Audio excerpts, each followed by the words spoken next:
Hola, hoy en nuestra serie de videos sobre garantías judiciales y derechos humanos vamos a hablar del neoconstitucionalismo, un concepto que se ha presentado para algunos inconvenientes y polémicas de orden académico, dado que no existe con claridad un concepto universal alrededor del mismo y en no pocas ocasiones se ha utilizado la misma idea para referir a fenómenos diferentes. Y sin embargo, es muy importante que abordemos el tema del neoconstitucionalismo porque de las constituciones mismas, de estas cartas magnas, vamos a poder establecer las estructuras estatales y las garantías fundamentales que permiten desarrollar el proyecto de una nación. En ese orden de ideas, cuando hablamos de neoconstitucionalismo, hablamos de una idea depurada o progresiva de las constituciones en un sentido tradicional. Constitución misma, que es una idea de la modernidad.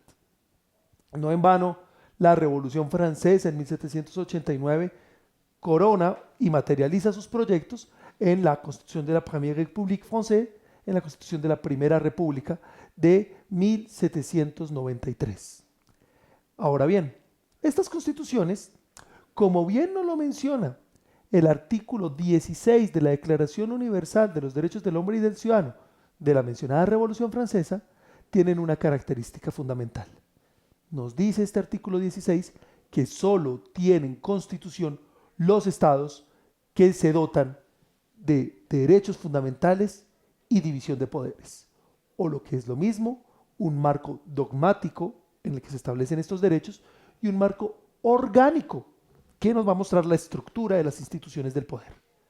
Ahora bien, todas las constituciones, para ser consideradas como tales, deben tener estos elementos esenciales y de ellas se deben derivar todas las demás normas que estructuran el sistema jurídico. Solo puede haber constitución, reitero, si hay una parte de reconocimiento de derechos y una parte de estructura y división del poder. Estos dos son los conocidos elementos esenciales de las constituciones, lo cual es bastante positivo, es un logro, es un avance dentro del pensamiento jurídico y que nos sirvió de base para sentar la idea del Estado de Derecho, aquella organización en la cual todos los individuos se encuentran sometidos al imperio de la ley y ninguno es soberano o superior a ella. Existe un error común que fluye en las facultades de derecho, donde se llega a decir que Estado de Derecho es un Estado regido por normas, lo cual es absolutamente falso. Cualquier organización social es una estructura normativa en algún punto, pero donde la norma es superior y ningún individuo es superior a ella, es un verdadero Estado de Derecho. ¿Cuál es el inconveniente?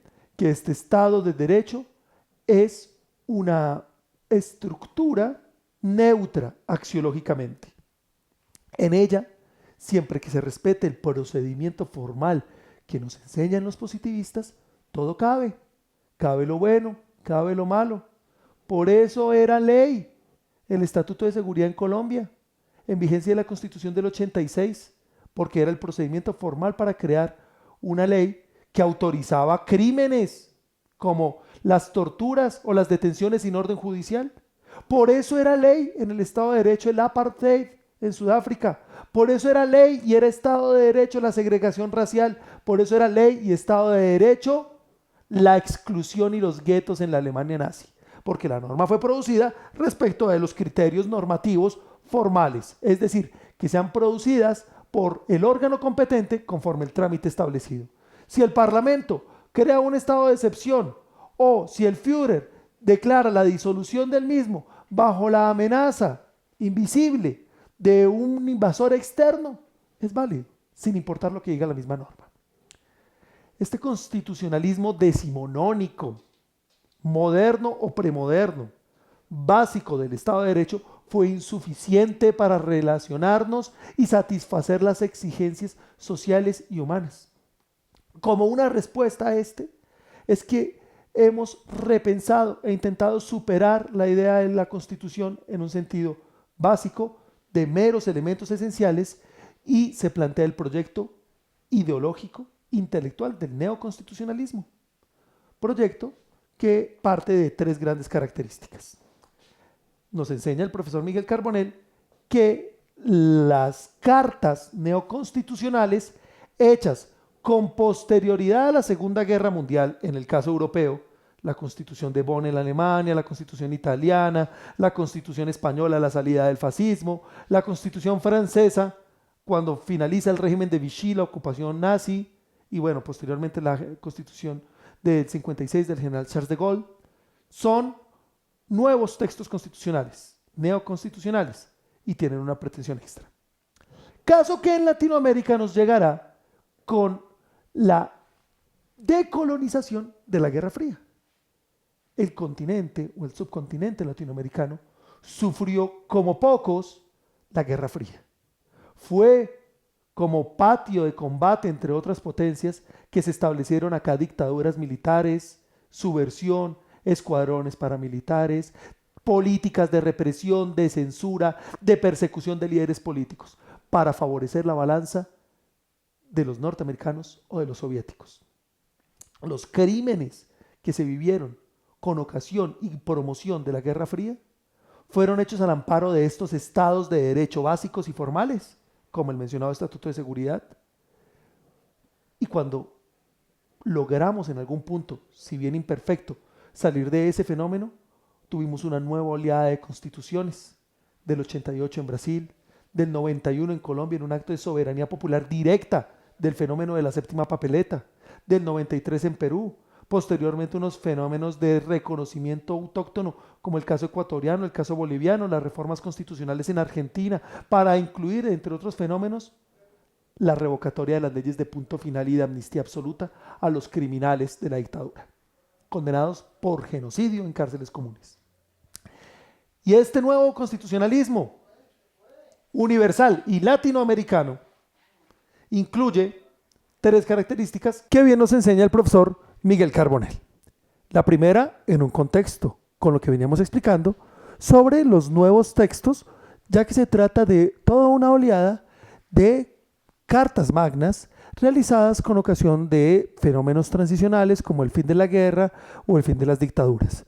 Por eso se trata no solo de un entendimiento, de una aproximación diferente, sino de auténticas nuevas cartas constitucionales.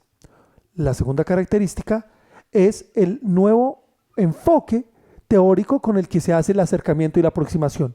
No reduzcamos el constitucionalismo a la existencia de parte dogmática y parte orgánica, muy importante, sino que debemos abordar la misma desde nuevas dimensiones, sin olvidar las anteriores, sin olvidar las sólidas y valiosas reflexiones sobre el poder constituyente, los mecanismos procesales y sustanciales para la existencia de las normas constitucionales.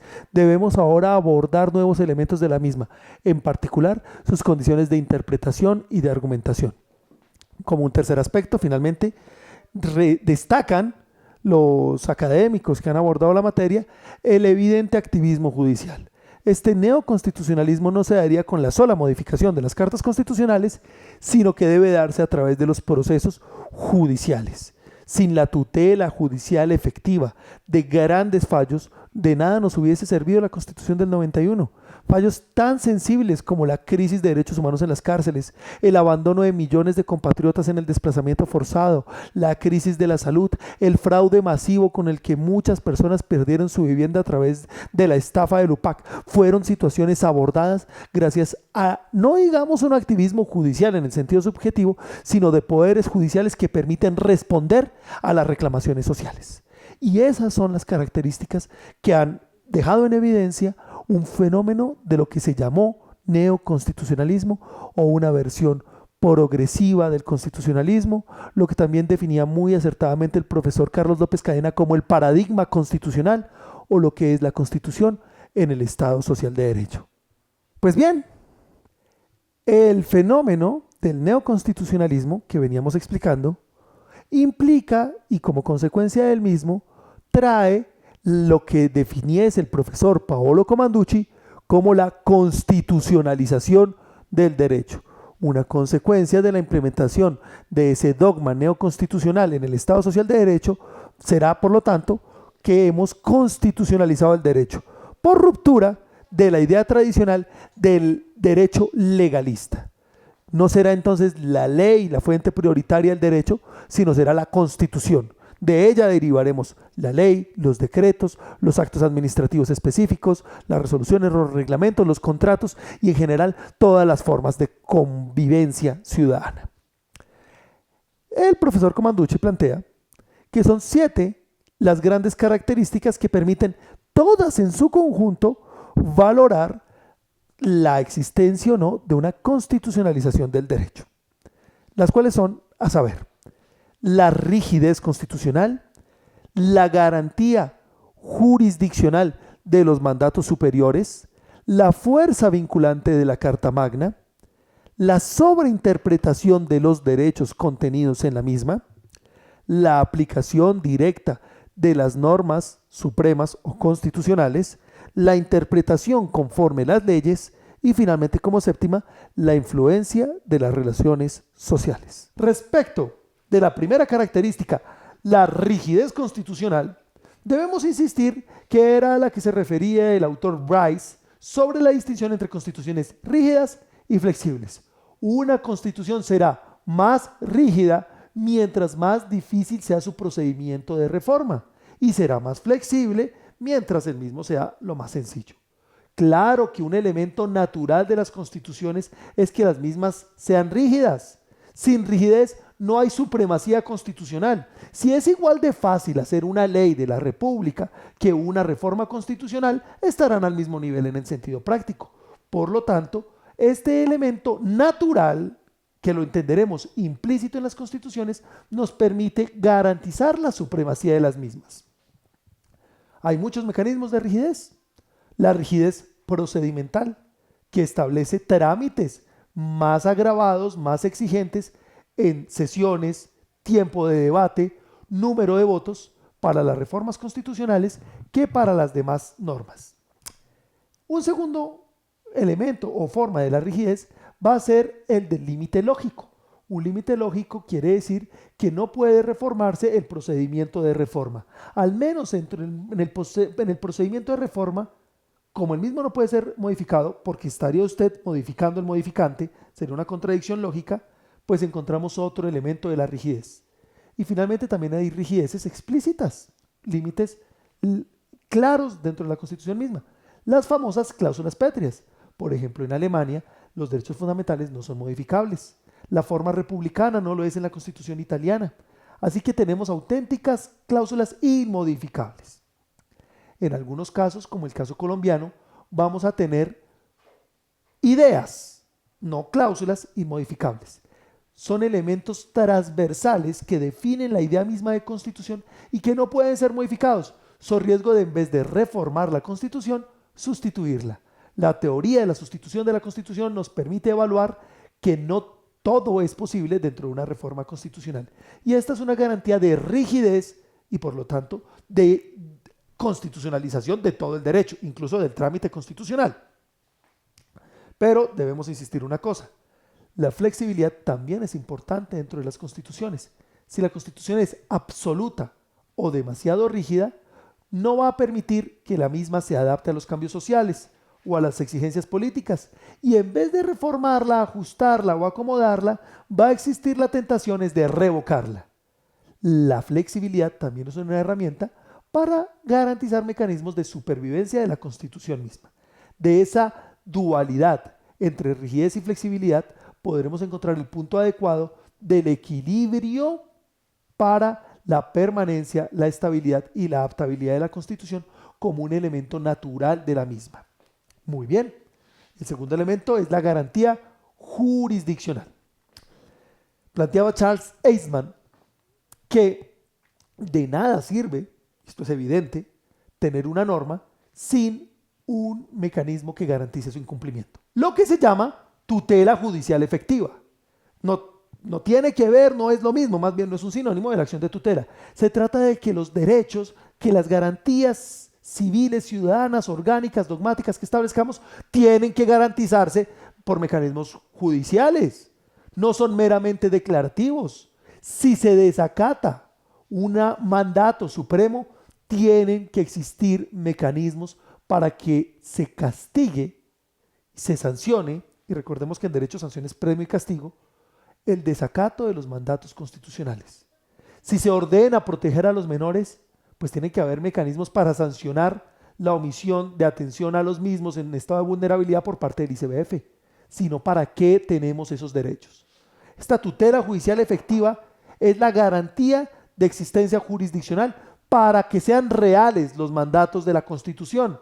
Y en ese orden de ideas, pues nos vamos a encontrar ante la necesidad de la estructuración del diseño orgánico de una jurisdicción constitucional. ¿Cuál es nuestra jurisdicción constitucional en el caso colombiano? Bueno, en materia del control normativo, es decir, para verificar si las normas respetan o no los mandatos constitucionales, tenemos un control concentrado por parte de la Corte Constitucional y un control difuso por parte de los jueces de tutela, que también son jurisdicción constitucional. Al punto que bien sintetizaba el profesor Javier Tobo, la jurisdicción constitucional está compuesta de la Corte Constitucional y los jueces de tutela, estos últimos desde el punto de vista funcional, pero no orgánico. Todo esto sumado es el control de constitucionalidad. A través de él vamos a impedir que se desvíen las actuaciones públicas, las conductas y las normas de los imperativos consagrados en la Constitución. No en vano, el mismo Hans Kelsen planteaba que si tenemos una constitución, necesitamos una jurisdicción que haga efectivos sus mandatos. Y por eso tenemos la fundación, por parte del mismo pensador, de la Corte Constitucional Austríaca. En el caso colombiano, la Corte Constitucional, a través de los múltiples mecanismos del control de constitucionalidad, como la acción pública de inconstitucionalidad, el control previo y directo de tratados internacionales o de leyes estatutarias, el control automático contra los decretos que declaran estados de excepción, artículo 212 a 215 de la Constitución, o más bien la posibilidad de evaluar la constitucionalidad de las normas que sean objetadas por inconstitucionales por el presidente de la República, pues ha permitido la unidad del sistema jurídico y sancionar con la inexequibilidad, es decir, la pérdida de valor normativo, las normas que sean inconstitucionales, es decir, que contravengan los mandatos superiores. Por eso se insiste que la inexequibilidad es la sanción y la inconstitucionalidad del fenómeno.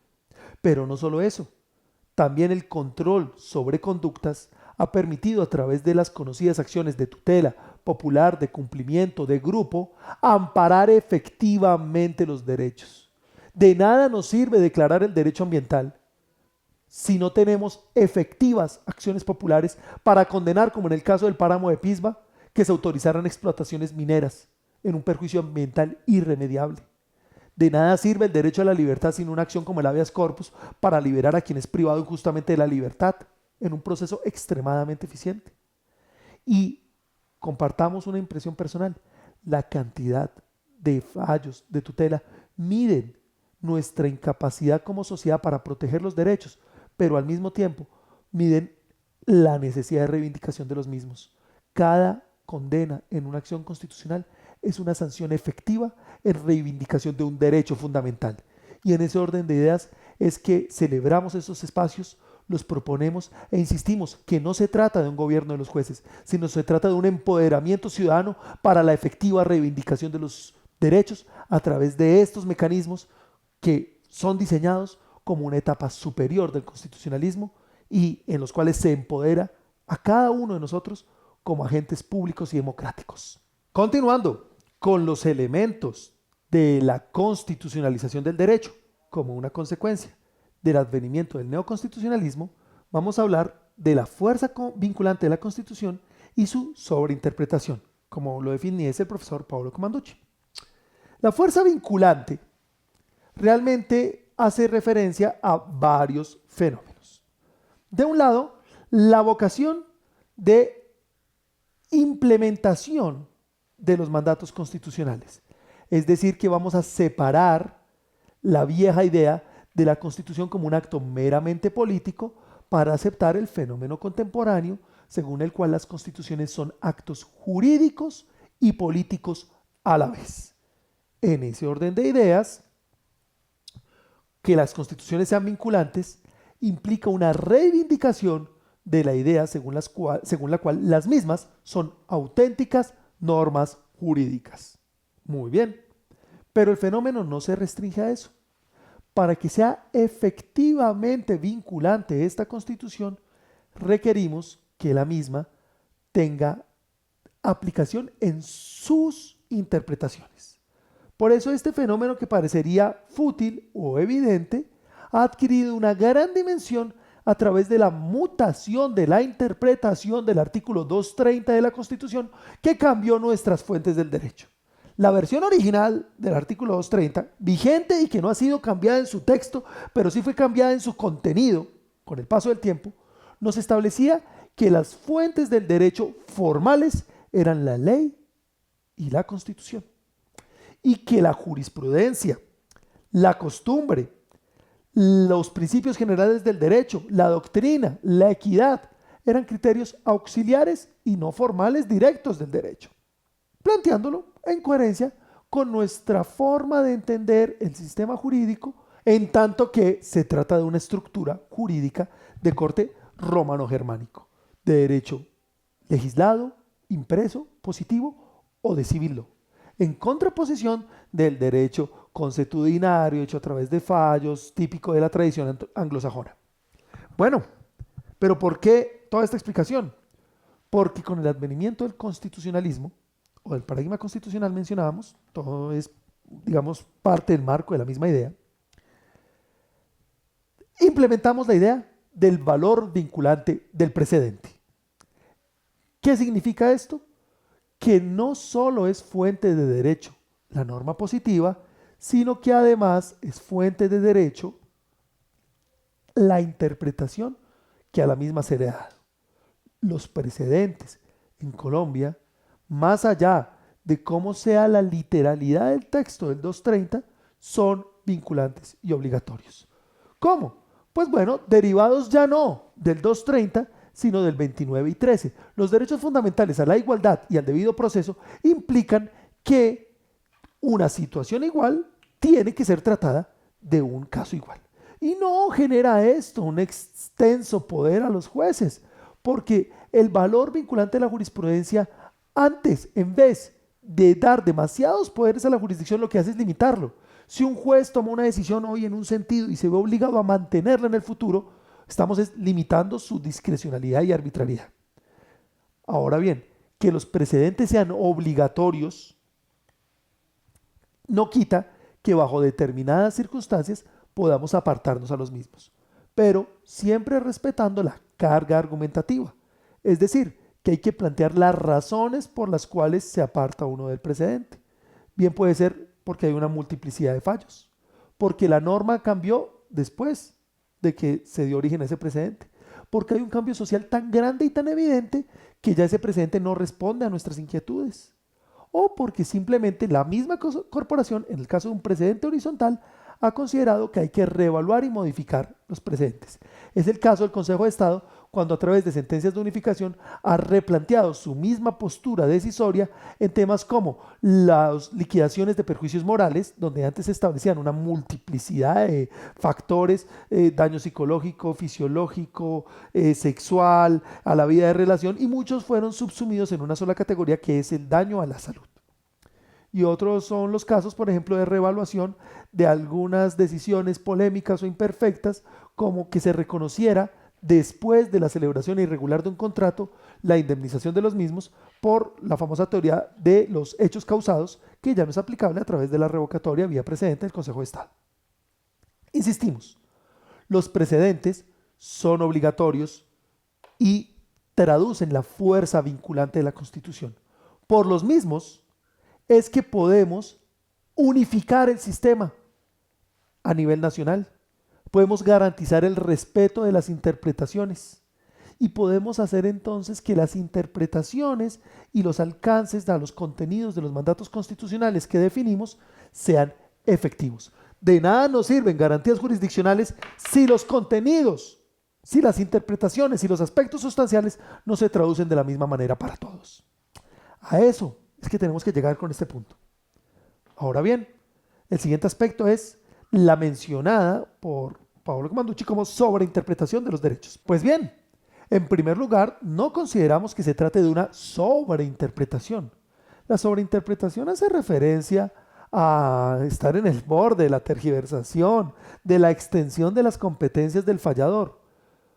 Creo personalmente que se debe tal vez a una desafortunada traducción. La pretensión en el paradigma constitucional o en el neoconstitucionalismo no es la sobreinterpretación de los derechos, es que los derechos abarquen todo lo que deben abarcar. Se trata más bien de la mencionada bastante en las facultades de Derecho, teoría de la optimización del muy conocido Robert Alexi, según la cual, al tener contenidos axiológicos las normas positivas, por eso se trata de un positivismo con apertura a la moral, los mismos incluyen en sí mismos una pretensión de corrección, deben servir para algo bueno, y por consecuencia de la misma, debemos intentar todo lo posible, lo que se llama un mandato de optimización. Cuando yo tengo un derecho fundamental, no debo protegerlo a lo mínimo o ser negligente. El mandato en un derecho fundamental es amparar todo lo máximo que se pueda del mismo, como quien estira una soga, hasta el límite que me dé la realidad y el derecho. Esos límites fácticos y jurídicos son los que van a enmarcar hasta dónde puede alcanzar la protección de un derecho, pero no antes. No se trata de una sobreinterpretación, se trata de una interpretación óptima de los derechos fundamentales, donde los mismos vamos a poder ampararlos todo lo posible, siempre que no implique una desproporción en la afectación de otro, para lo que se aplica la famosa técnica de la ponderación. Esto ocurre por lo que se habría definido como un fenómeno lingüístico, y es la estructura abierta o cerrada de los derechos. Me explico. Una norma puede estar planteada en manera de regla o en manera de principio. Cuando está planteada como regla, su diseño normalmente es cerrado. Que el Código General del Proceso diga 5 días para interponer el recurso. Eso no acepta muchas interpretaciones. La forma natural de interpretar una regla jurídica es una forma lingüística, un método lingüístico de análisis. Y usted la regla simplemente la subsume. En cambio, los derechos fundamentales deben estar planteados como principios y por lo tanto tienen fórmulas abiertas. Mi impresión personal es que el mejor ejemplo y más fascinante de todo el sistema jurídico es el derecho a la igualdad. El mismo artículo contiene 2 mandatos. El artículo 13 en su inciso primero impone la igualdad ante la ley. Todos somos iguales. Y los incisos 2 y 3 imponen el deber, ya no de trato igual, sino de discriminación positiva, de acciones positivas, donde vamos a tratar diferente a los diferentes. De ahí vendrán los subsidios a los estratos bajos, de ahí vendrá el CISBEN, de ahí vendrá la protección a las comunidades indígenas, la participación política de negritudes, de etnias, de ahí mismo viene el deber de atender primero en situaciones sociales a los desplazados, de ahí venía la pretensión de los acuerdos de paz de socializar primero la tierra con los campesinos excluidos, porque la igualdad y la equidad deben ser leídas al tiempo, debe al tiempo concurrir el análisis de la igualdad formal y de la igualdad material, pero a veces tendremos que darle prioridad a uno o a otro.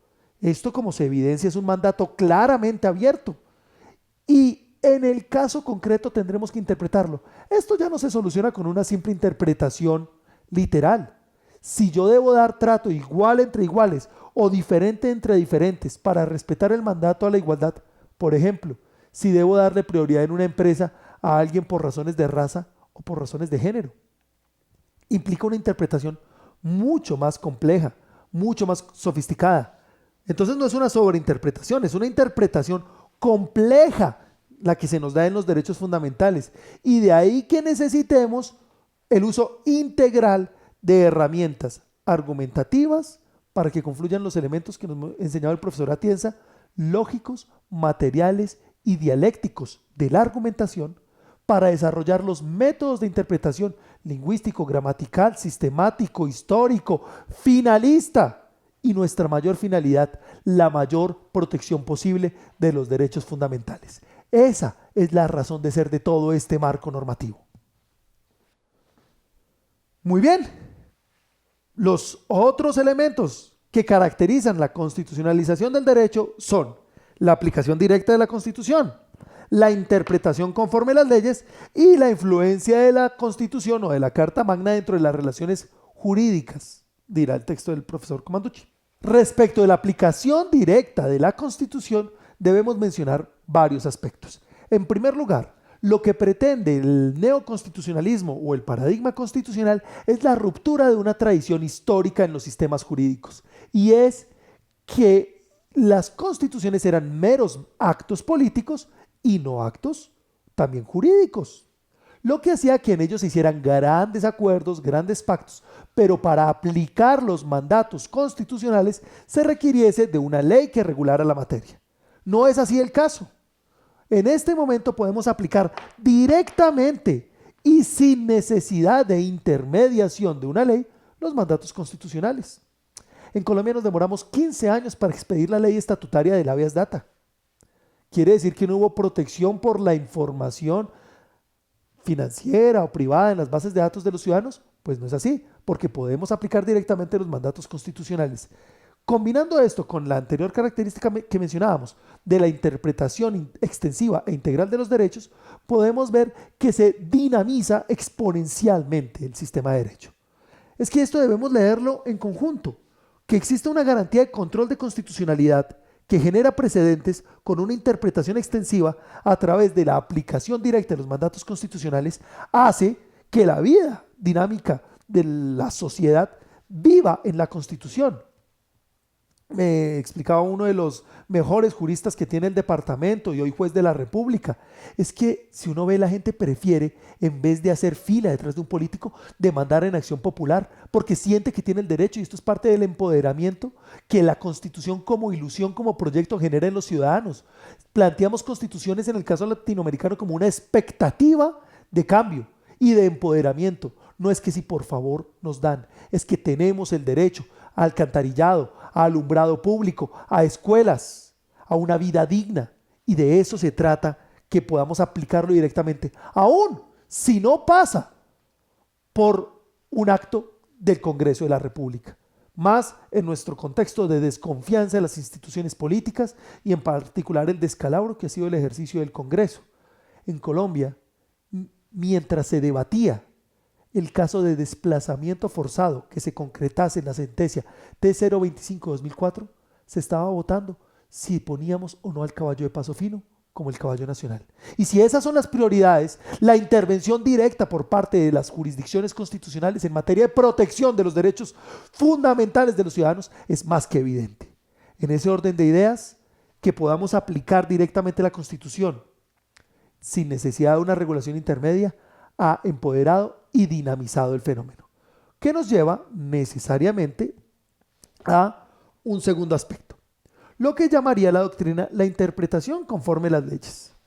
En primer lugar, parece que es otro de estos inconvenientes mencionados de error de traducción, porque realmente lo que debemos hablar es de la interpretación de las leyes conforme a la Constitución.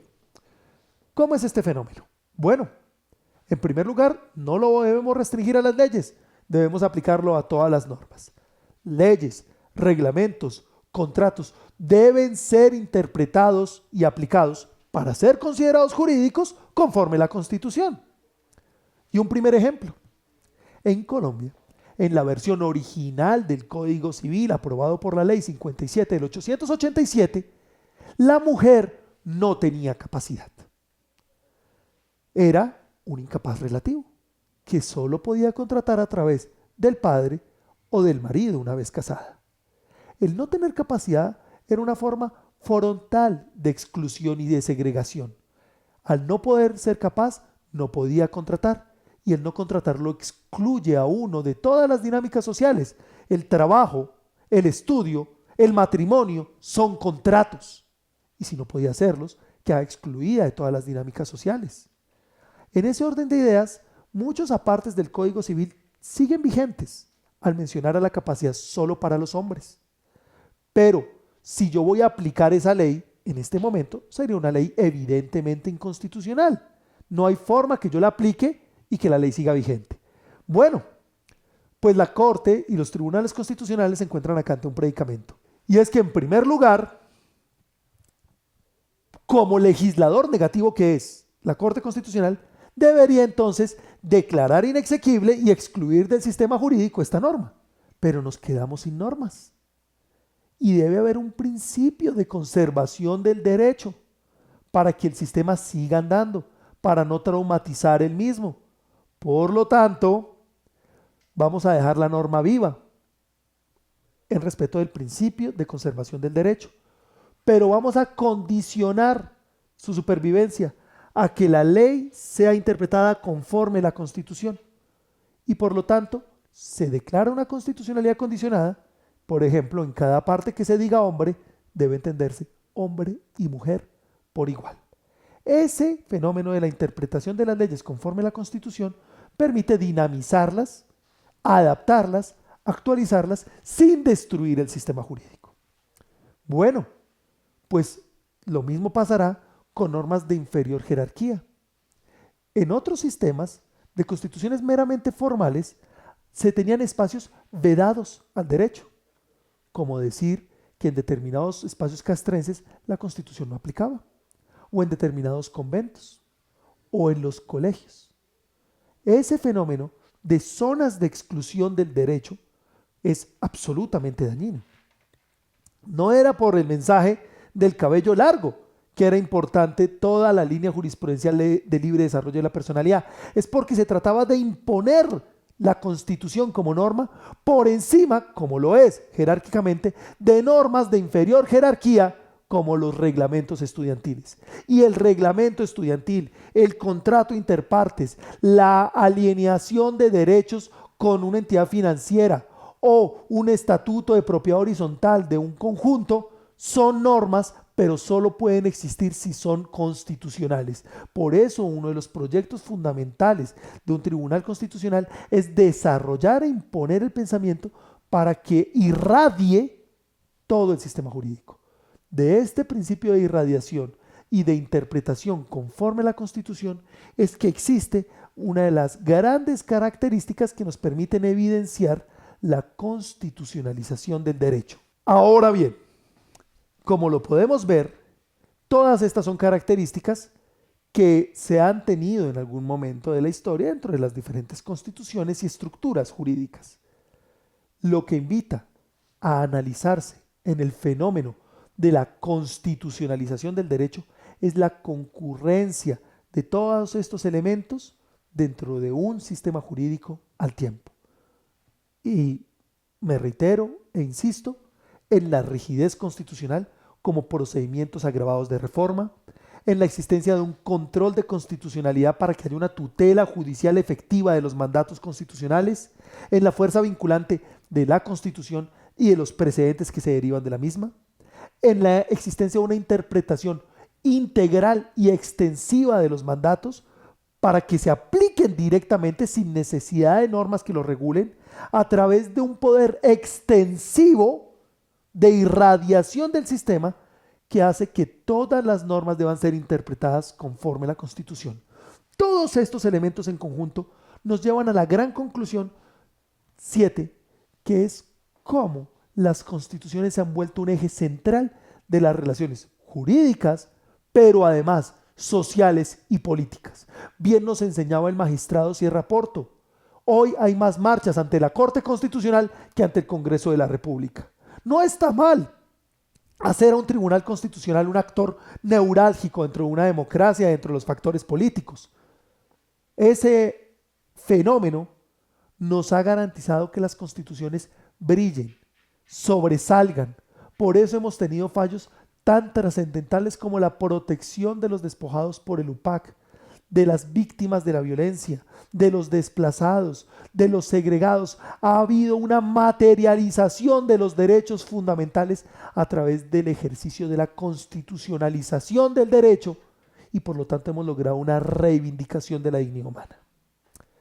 Esto no es impedimento para que en otros aspectos fortalezcamos también el quehacer político y democrático. La democracia solo funciona con ciudadanos informados, conscientes, a la altura de la exigencia que es el proceso democrático. La ignorancia y la depravación no son elementos de una ecuación democrática. Si queremos completar el proyecto nacional, debemos perfeccionar y luchar por la materialización de los mandatos constitucionales, pero no todo lo debemos reducir a un debate jurisdiccional, sino que debemos hacerlo además dentro de los más altos estándares éticos de respeto por la democracia y el rol que cada uno como ciudadano y poseedor de una propia dignidad debe traducir. De eso se tratan estos espacios y de eso se trata el compromiso ciudadano de cada uno de nosotros. Muchas gracias.